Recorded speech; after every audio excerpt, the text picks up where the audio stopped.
નમસ્કાર મિત્રો, તમે જોઈ રહ્યા છો જન્મભૂમિ ન્યૂઝ. હું છું તમારો દોસ્ત જગદીશ વૈષ્ણવ. 2 દિવસથી એટલે કે કોંગ્રેસ દ્વારા એક હવનનું આયોજન કરવામાં આવ્યું હતું. હવન પણ કેવી જગ્યાએ કે સુખી ભટ્ટ પડેલી સુજલામ સુફલામ કેનાલની અંદર ગુલાબસિંહ રાજપૂત અને મોગીલાલ પટેલ અને બીજા પણ કોંગ્રેસી કાર્યકરો દ્વારા રા મુકામે સુખી ભટ્ટ પડેલી કેનાલની અંદર કરવામાં આવ્યું હતું હવન. એવું કહેવામાં આવ્યું હતું અને અલગ અલગ નિવેદન પણ આપવામાં આવ્યા હતા. એમના કહેવા પ્રમાણે કે જ્યારે સરકાર એવું નિવેદન આપવામાં આવ્યું હતું કે આ નહેર જ્યારે નીકળશે અહીંયાથી ગુજરાતની ઉત્તર ગુજરાતની અંદર એટલે જીવાદોરી સાબિત થશે અને આ નહેરની અંદર જ્યારે પાણી ભરેલું રહેશે ત્યારે આજુબાજુના વિસ્તારની અંદર કે રેજા એટલે કે પાણીના તળ ઊંચા આવશે અને આ નહેરના હિસાબથી 97 ગામને પાણી મળશે એવું પણ એમનો દાવો કરવામાં આવ્યો હતો. પણ તમે વિચારી શકો છો મિત્રો કે સોશિયલ મીડિયાની અંદર અને ન્યૂઝપેપરની અંદર આ 2 દિવસથી મુદ્દો ખૂબ જ ચગ્યો છે અને આમ આપણે જોવા જઈએ તો એકબીજાના પક્ષનો વિરોધ કરવાનું જ કામ કરે છે.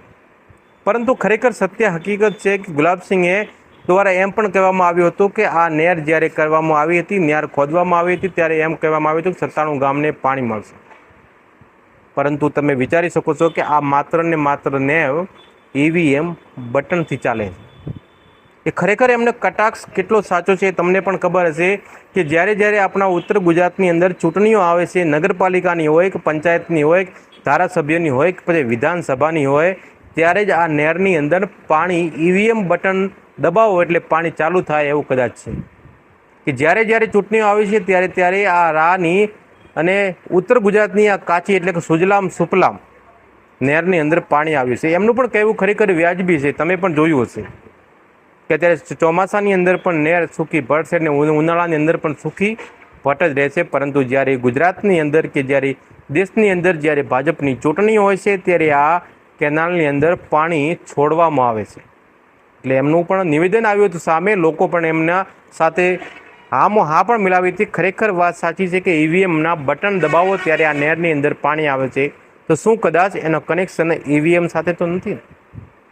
એ કટાક્ષ રીતે કરી રહ્યા હતા. પરંતુ વાત સાચી છે કેમ કે સરપંચની ચૂંટણીઓ આવી હતી ગુજરાતની અંદર ત્યારે આના અંદર પાણી આવ્યું હતું. વિધાનસભાની ચૂંટણી આવી હતી ત્યારે પણ એવા વાયદા કરવામાં આવ્યા તો નહેરની અંદર પાણી આવશે, નહેરની અંદર પાણી આવ્યું હતું.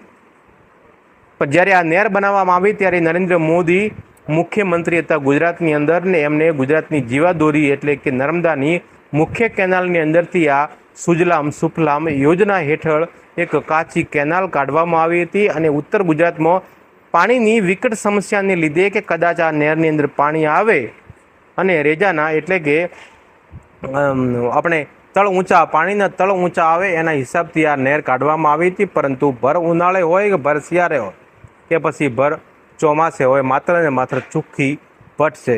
એના લીધે કોંગ્રેસ કમિટી દ્વારા અને કોંગ્રેસ નેતાઓ દ્વારા એક હવનનું આયોજન કરવામાં આવ્યું હતું કે કદાચ હવન કરવાથી આમાં પાણી આવે. પરંતુ આમ જોવા જઈએ તો EVM મશીન દ્વારા જ આનું પાણી આવે તેવું કહેવું છે. જો તમે ગુલાબસિંહ રાજપૂતને શું કહી રહ્યા છે આ નહેરના મુદ્દે? બનાવી ત્યારે કહેવામાં આવે તો આના લીધે રિચાર્જિંગ થશે ને પાણી આમાં નાખવામાં આવશે. છેલ્લા જ્યારથી કેનાલ બની ત્યારથી માત્ર ચૂંટણી આવે ત્યારે લોલીપોપ સમાન પાણી છોડવામાં આવે છે. એના પછી આ કેનાલ કોલી ધજ પડી હોય છે. હજારો કરોડના ખર્ચે પાઇપલાઇન નાખવાનો કમિશન ખાવા માટે કરીને સરકારમાં બેઠેલા તમામ લોકો દ્વારા કમિશન ખોરી માટે કરીને પાઇપલાઇન નાખી અને છેતરવાનું કામ કરી રહ્યા છે. આ સુજલમ સુફલમ કેનાલ 2022ની વિધાનસભાની ચૂંટણી વખતે કદાચ રા તાલુકાના તમામ ખેડૂતોએ દેખ્યું હતું કે ત્યારે અહીંયા બંધો હતો ને JCB લાવીને તોડી અને નીરના વધામણા કરાયા હતા. એના પછી આ કેનાલની અંદર આજ સુધી કોઈ પાણી આવ્યું રા તાલુકાનો કોઈ ખેડૂત કહેતો નથી. માત્ર ચૂંટણી વખતે વોટ લેવા માટે સુજલમ સુફલમ કેનાલમાં પાણી નાખવામાં આવે. ખરેખર જો આ વિસ્તારના ખેડૂતોનું ભલું કરવું હોય તો 12 માસ આ કેનાલમાં પાણી ભરેલું રાખે તો આ ખેડૂતોને ક્યાંય બીજી જરૂર નથી. માત્ર આ કેનાલ ભરેલી હોય તો એમને બોરના જે પાઇપો નવી નાખવી પડે ના પડે ને એનો તોલ જળવાઈ રહે. પણ સરકારના મંત્રીઓને, સરકારના અધિકારીઓને માત્ર પાઇપલાઇન નાખી કમિશન ખાવા માટે કરીને આ વિસ્તારના ખેડૂતોને હેરાન કરે.